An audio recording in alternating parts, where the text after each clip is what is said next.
el capítulo 19. Le quiero hablar de una palabra hoy. Es una palabra griega y esa palabra va a ser todo nuestro mensaje hoy. Pero es una de las palabras más importantes, y subrayo y resalto eso, más importantes en la Biblia. Observo, aquí en el Evangelio de Juan, en el capítulo 19, dice la palabra de Dios. Le voy a leer desde el verso 28. Dice la palabra de Dios: después de esto, sabiendo Jesús que ya todo estaba consumado, dijo: para que la escritura se cumpliese, tengo sed. Y estaba allí una vasija llena de vinagre, y entonces ellos empaparon en vinagre una esponja, y poniéndola en un hisopo, se la acercaron a la boca. Y cuando Jesús hubo tomado el vinagre, dijo: consumado es. Y habiendo inclinado la cabeza, entregó el espíritu.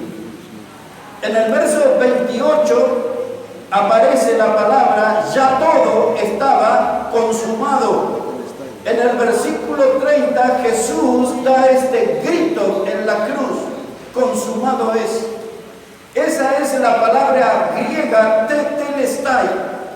Muchas veces usamos términos griegos que explican, que amplían la idea, la doctrina, el concepto bíblico. Pero esta palabra a mí me gustaría que usted la tuviera grabada en su memoria. La palabra tetelestai significa consumado es. Significa la deuda ya fue pagada. Significa la deuda ya fue saldada. Tetelestai era una palabra que se utilizaba en la contabilidad. Y cuando se llegaba al final del documento y la gente pagaba, se escribía esa palabra, tetelestai. La deuda ya fue pagada. Hace muy pocos años, quizás unos 25 a 30 años atrás, han encontrado en Jerusalén allí una cantidad de documentos hechos en piedra, y donde al final del documento aparecía la palabra tetelestai. La deuda ya fue pagada. Cuando Cristo murió en la cruz, Él pagó el precio por nuestros pecados. Y ahora nos metemos aquí en la historia. Nuestro Señor está en agonía. Él está puesto allí en la cruz del Calvario. Pusieron en su boca vinagre, dice la Biblia. Otro de los evangelios dice: Él no tomó, solo que tocaron eso. Porque el vinagre era como una especie de narcótico, como una especie de droga, de sedante, que aliviaba el dolor del crucificado. Y Él no quiso ese vinagre, porque Él quería pagar todo el dolor más extremo. Él quería sufrir hasta lo más extremo para demostrar sin duda alguna su amor por nosotros. Ahí está en agonía en la cruz, y está cumpliéndose a la vista de la gente y a nuestra vista lo que Isaías dijo en el capítulo 53 de su libro: Él es el varón de dolores, experimentado en quebranto. Ahí estaba Jesús sufriendo. La cruz del Calvario se transformó en un altar de sacrificio, donde quien fue sacrificado fue el Cordero de Dios, Cristo Jesús. Allí Él estaba puesto, estaba solo, estaba allí desamparado.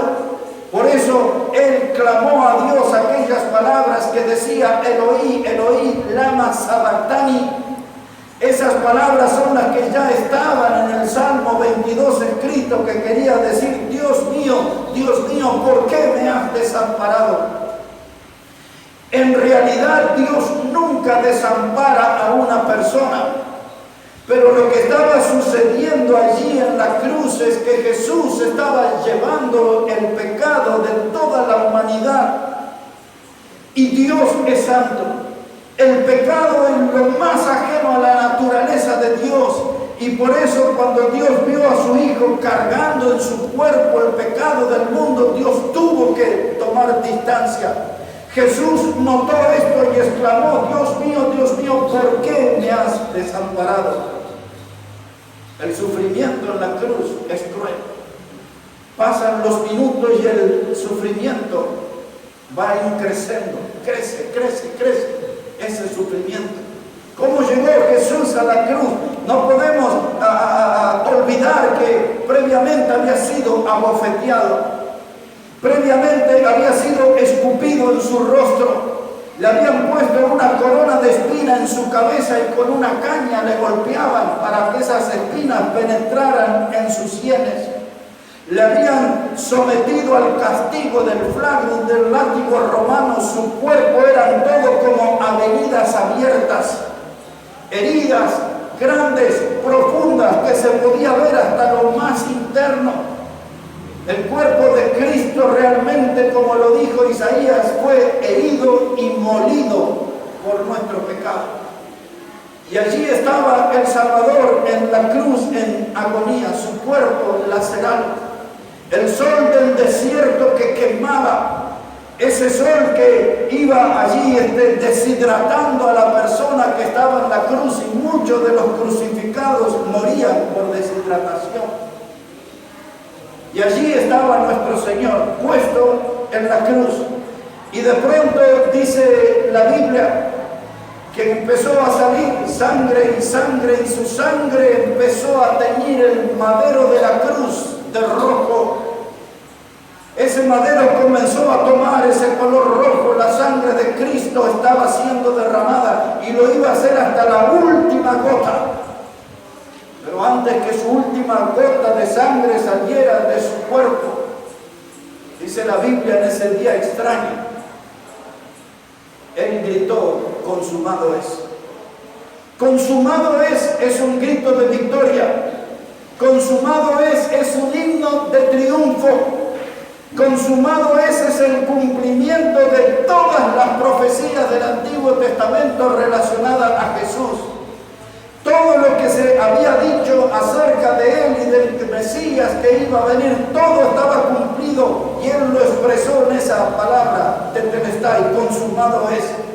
Por otro lado, todos los sacrificios de ovejas y de machos, becerros y todo lo que se sacrificaba, ya se cortaba ese sistema de culto, porque ahora todo quedaba allí finalizado en el sacrificio de Jesús como el Cordero de Dios que quita el pecado del mundo. Muchas cosas estaban pasando en esa cruz. Muchas doctrinas cubre ese grito de victoria: consumado es. Consumado es. Le llevaré para que veamos algún detalle más en esa cruz en Colosenses capítulo 1, por favor, y en el versículo 20. Y mientras va a la búsqueda de ese texto, le digo que ese sol que iba quemando su cuerpo y deshidratándolo, también dice la Biblia que hubo tinieblas durante 3 horas, desde la hora sexta hasta la hora novena. Hubo tinieblas, así lo explica Lucas 23, 44 al 45. El sol se oscureció. Algunos predicadores dicen que Dios no pudo soportar el ver el sufrimiento tan grande de su Hijo que tuvo que enviar tinieblas.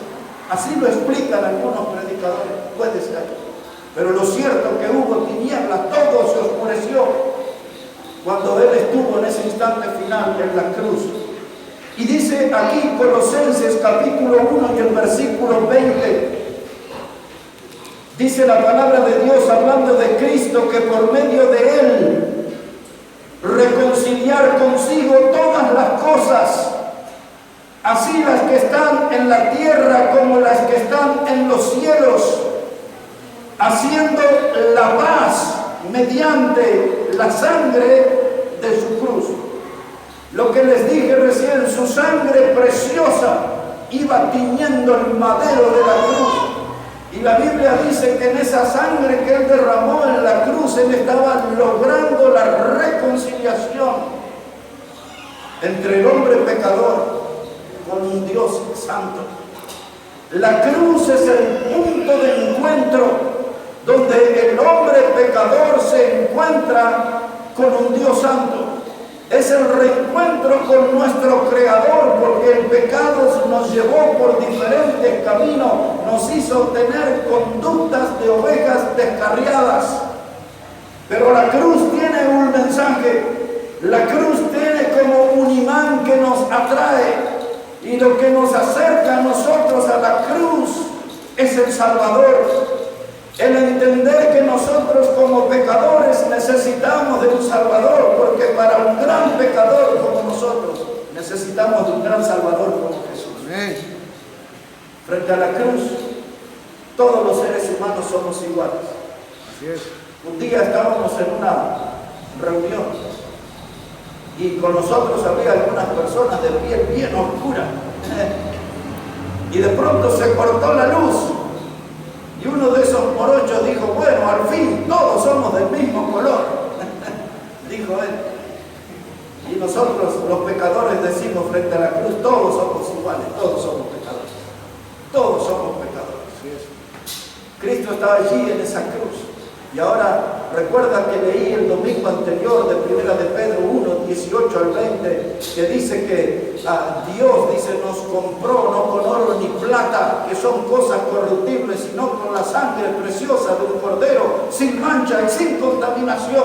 Ese era nuestro Cristo, sin pecado, llegó a la cruz sin pecado, sin mancha, sin contaminación. Y Pedro agrega en su carta, en el capítulo 3 y el verso 18, dice que Cristo murió una sola vez por el pecado, el justo por los injustos, para llevarnos a Dios. Sí. Él murió en esa cruz, Él era justo, Él no tenía que morir en la cruz, Él no había hecho nada para terminar en esa cruz, pero Él fue movido por nosotros, los pecadores, y la necesidad de ser salvo. Y fue y ocupó nuestro lugar, nuestro sustituto. Pedro dice en la primera carta, capítulo 2 y verso 24, dice que Jesús cargó sobre su cuerpo nuestros pecados. Y esto es maravilloso. Esto es lo que tiene que a nosotros llevarnos a replantear nuestra vida cristiana. Lo que nos tiene que llevar a nosotros a replantear nuestra vida espiritual. Porque no es justo que un sacrificio tan grande le tengamos que responder con una vida espiritual tan tibia, con una vida espiritual tan pobre, sin compromiso. Cómo ese sufrimiento y esa entrega total tiene como respuesta un testimonio flaco, débil de nuestra parte. Hay algo que tenemos que rever, que revisar en nuestra vida, y sin duda hay algo que tenemos que corregir en nuestra vida. Así es. Porque ese sacrificio en la cruz y ese grito de victoria que asegura que nuestros pecados ya fueron pagados, merece una mejor vida de servicio, merece una mejor actitud espiritual para darle gloria a aquel que murió por nosotros en la cruz. Tetelestai es la palabra, tetelestai, la deuda ya fue saldada, la deuda ya fue pagada. Tetelestai es la demostración del amor de Dios. Por eso en la Biblia está escrito, dice que de tal manera amó Dios al mundo que nos ha dado a su Hijo unigénito, para que todo aquel que en él cree no se pierda, mas tenga vida eterna. Esa es la demostración del amor de Dios, y allí quedó reflejado en la cruz ese amor. Y ese amor tiene ese alcance de que la deuda ya fue pagada. Por eso nosotros, los nacidos de nuevo, los que hemos sido salvos por Cristo, nosotros hablamos que somos libres en Cristo. Hablando de cárceles y estas cosas, en mis primeras incursiones a la cárcel de Palmasola en Santa Cruz, como predicador, no como detenido, iba todos los martes para predicar ahí.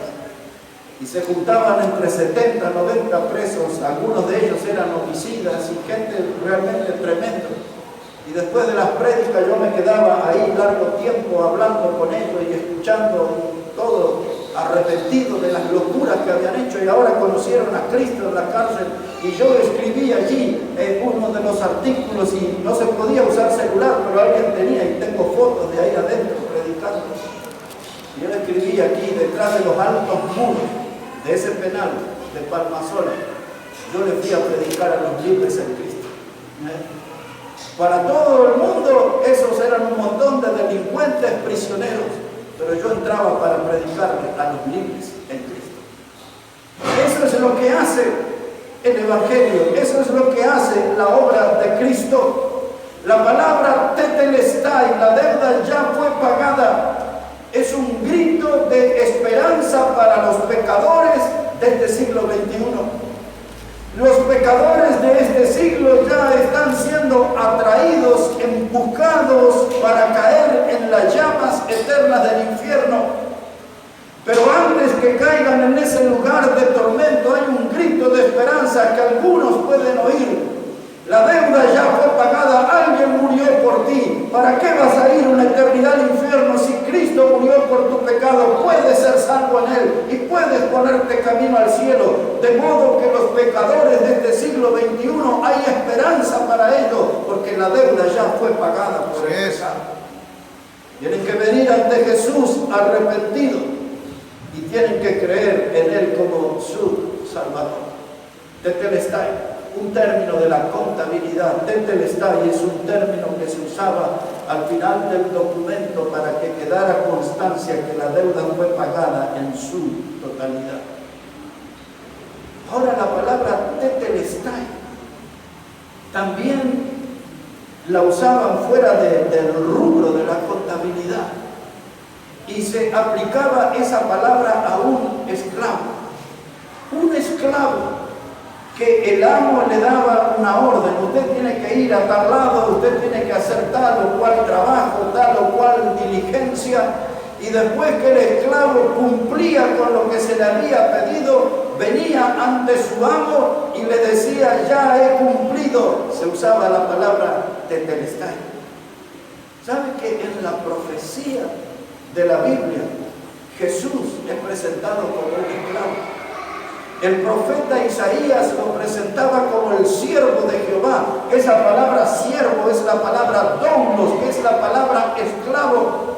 Y Jesús era el esclavo. Y Jesús fue el siervo sufriente. Jesús fue el siervo que murió en la cruz por nuestros pecados.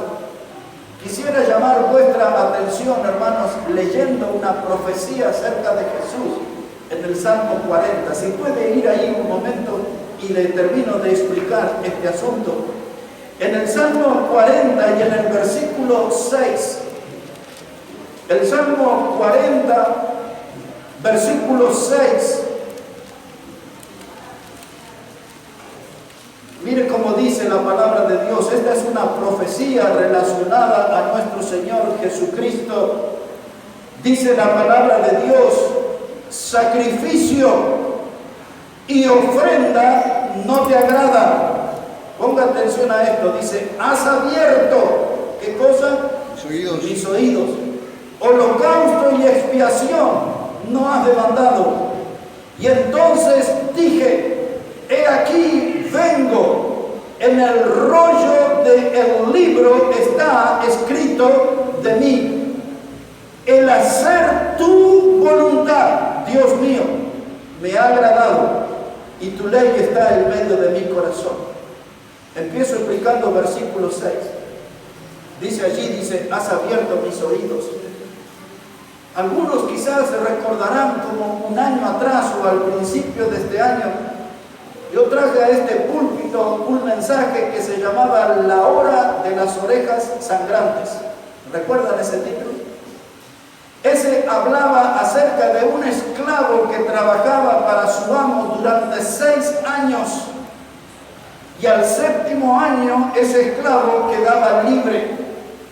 Pero si el esclavo dice: yo no quiero dejar a mi amo porque él fue bueno conmigo, yo quiero servirle para siempre voluntariamente. ¿Cuál era el ritual?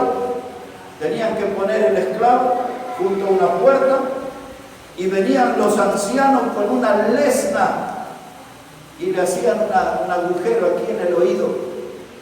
Y ese esclavo iba a andar por las calles, por la vida, y cada persona que mirara su oreja perforada, horadada, la gente dice: este tiene un amo que es bueno.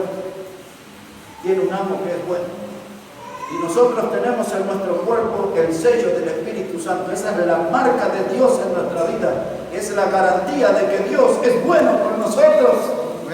Y aquí en esta profecía Jesús se presenta como el siervo. Dice la Biblia en Filipenses capítulo 2 que Jesús se humilló como siervo y fue hasta la muerte, y muerte de cruz. La Biblia lo muestra como siervo. Él tenía una marca, por eso la profecía aquí dice claramente: has abierto mis oídos. Él dice: yo vine a este mundo como siervo, como un esclavo. ¿Entienden, hermano? Mire cómo sigue esta profecía. Dice versículo 7: entonces dije, he aquí, vengo. Y aquí nosotros imaginamos un diálogo de Dios el Padre con su Hijo. Esa conversación era acerca de la condición del hombre como pecador.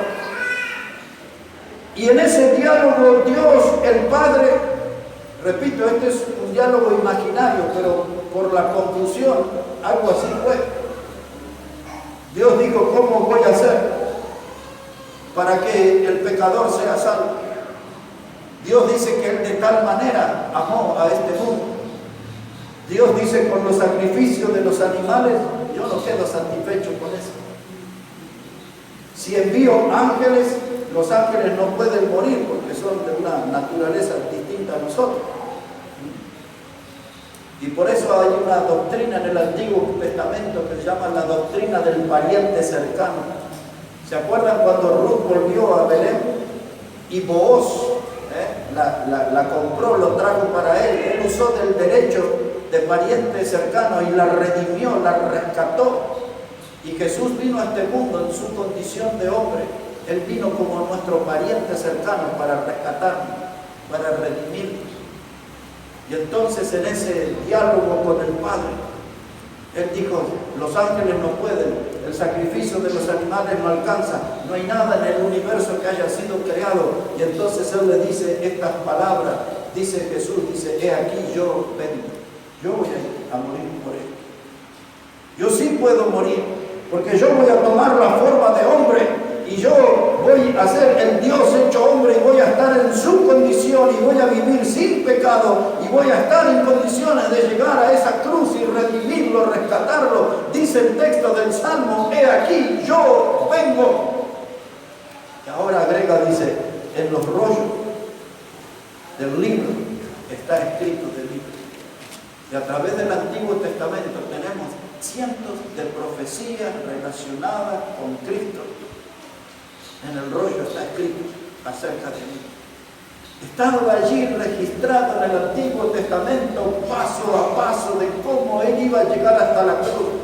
Basta con recordar Zacarías 9, verso 9, que dice que Él iba a entrar en un pollino, y eso se cumplió. Mirando en Zacarías capítulo 12 dice: y mirarán a mí a quien han traspasado, y eso se cumplió cuando el soldado romano le abrió el costado estando Jesús en la cruz. Y usted puede leer profecías por todos los profetas acerca de Cristo. En el rollo está escrito de mí. Ahora termina diciendo aquí esta profecía en el versículo 8. Mírenlo al esclavo, mírenlo al siervo, el esclavo que fue marcado en su oreja. Dice el verso 8: el hacer tu voluntad, Dios mío, me ha agradado. Es decir, Jesús, el Dios Hijo, habla con Dios el Padre, dice: yo estoy para hacer tu voluntad. ¿Cuántas veces oró Jesús diciendo: Señor, que se haga tu voluntad y no la mía? Allá en Getsemaní, allí en el huerto de Getsemaní, cuando Él vio aquella copa, le dijo al Padre: Padre, si es tu voluntad, pasa de mí esta copa, pero no se haga mi voluntad, sino la tuya. En el Evangelio de Juan, capítulo 17, en aquella oración intercesora, Jesús le dice al Padre que Él vino para hacer su voluntad. Jesús habla allí, dice en Juan 17:4, dice: yo te he glorificado en la tierra, he acabado la obra que me diste que hiciese. Tetelestai. Yo te he glorificado en la tierra, he acabado la obra que me diste que hiciese. ¿Cuál es la obra que le pidió el Padre? Que muriera en la cruz por los pecadores. Y Él vino y lo cumplió. El sufrimiento fue extremo, la vergüenza fue extrema, el dolor extremo, pero Él vino y murió en la cruz agradando al Padre para salvar al pecador. Observe el impacto de esa muerte en Colosenses capítulo 2, verso 13, por favor, hasta allí vamos. Colosenses el capítulo 2 y versículo 13. Mire cómo dice la palabra de Dios. Colosenses el capítulo 2 y versículo 13. Dice, y a vosotros, estando muertos en pecados y en la incircuncisión de vuestra carne, os dio vida juntamente con Él, perdonándoos todos los pecados. Verso 14. Anulando el acta de los decretos que había contra nosotros, que nos era contraria, quitándola del medio y clavándola en la cruz, y despojando a los principados y a las potestades, los exhibió públicamente, triunfando sobre ellos en la cruz, triunfando. Tetelestai, la deuda fue pagada, un himno de victoria, un cántico de triunfo, triunfando sobre el diablo y todos sus seguidores, todos sus demonios, todo el poder del infierno, todo quedó derrotado en la cruz del Calvario. Jesús murió, Tetelestai, la deuda ya fue pagada. Pero dice al final del versículo 13 que Él murió perdonando todos nuestros pecados. Amén. Y de verdad que hay tanta gente en la vida, y quizás alguno aquí en el auditorio diga, hay una clase de pecado que yo siento que Dios no me va a perdonar. A veces dice, ay, ¿cómo caí en eso? ¿Cómo hice eso? Pero la Biblia dice, tranquilo, dice, la obra de Cristo perdona todos los pecados.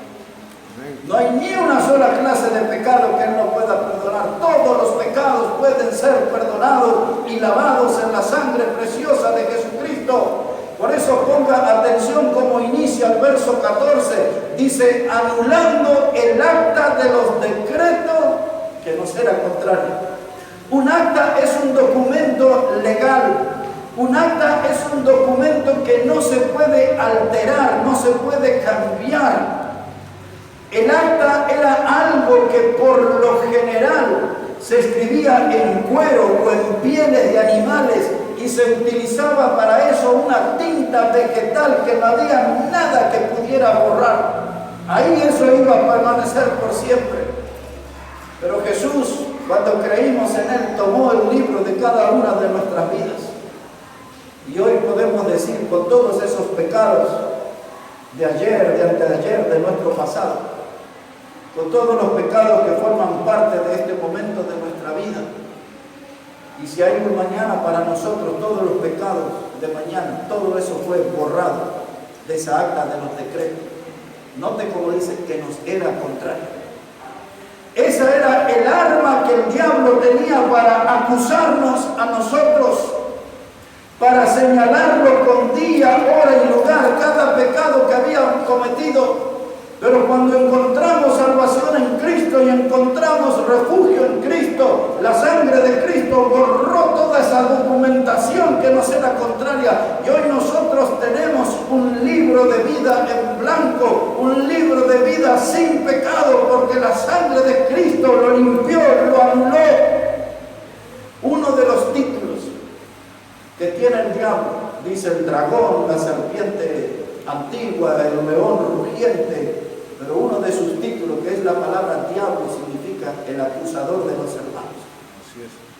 Y el diablo es el gran acusador, pero por nosotros se va a quedar con las ganas, porque cuando quiere acusar, ya Cristo borró, anuló el acta de los decretos que nos era contrario.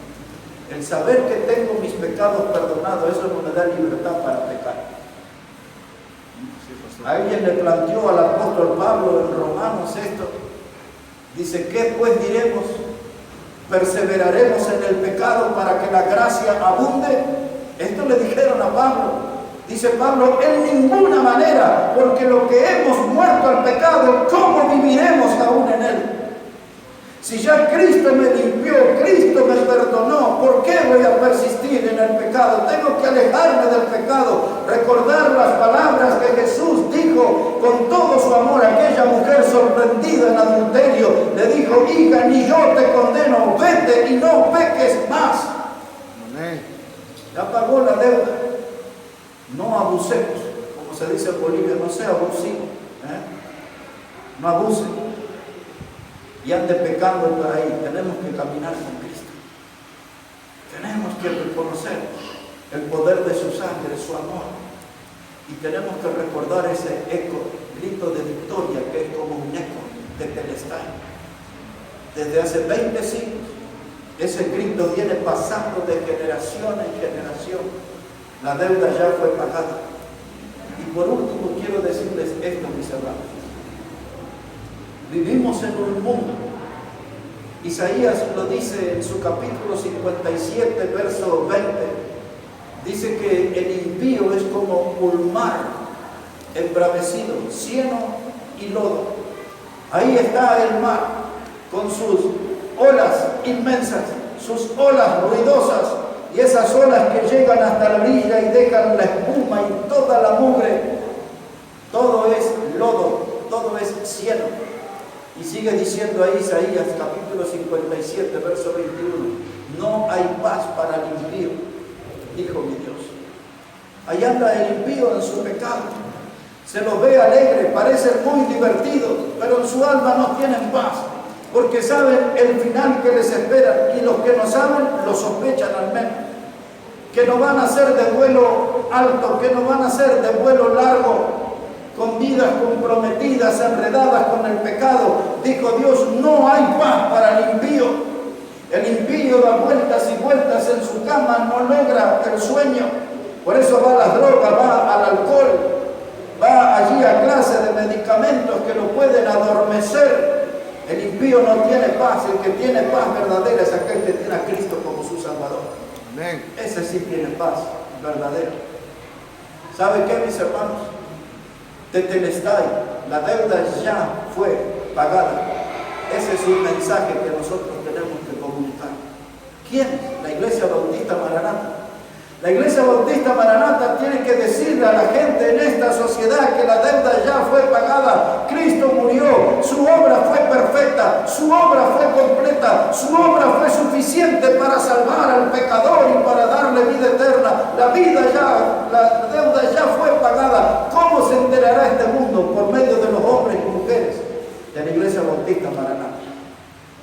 ¿Lo estamos haciendo? No. ¿Tenemos que hacerlo? Sí. Porque no podemos callar, hermoso, de Jesús muriendo en la cruz por el pecador. Jesús muriendo en la cruz por el pecador. Voy a terminar de este modo el mensaje. Si puede ir al Evangelio de Juan, capítulo 15, y así lo vamos a terminar. El Evangelio de Juan, el capítulo 15. Mire cómo dice la palabra de Dios allí, versículo 13. Evangelio de Juan, el capítulo 15 y el versículo 13. Dice la Biblia, nadie tiene mayor amor que este, que uno ponga su vida por sus amigos. Vosotros sois mis amigos si hacéis lo que yo os mando. Nadie tiene mayor amor. Fue el Señor Jesús que dijo estas palabras. Que uno ponga su vida por sus amigos. Él fue a la cruz y puso su vida. Y en toda esa humillación, voy a rescatar algo que en ese Salmo 22 profético que comienza diciendo, Dios mío, ¿por qué me has desamparado? Y llega al versículo 6. Y en el Salmo 22:6 comienza diciendo, Jesús es el único pasaje que muestra a Jesús desde la cruz. Todos los escritores lo hicieron mirando a la cruz, pero ese Salmo 22 es el único pasaje en la Biblia que habla desde la cruz.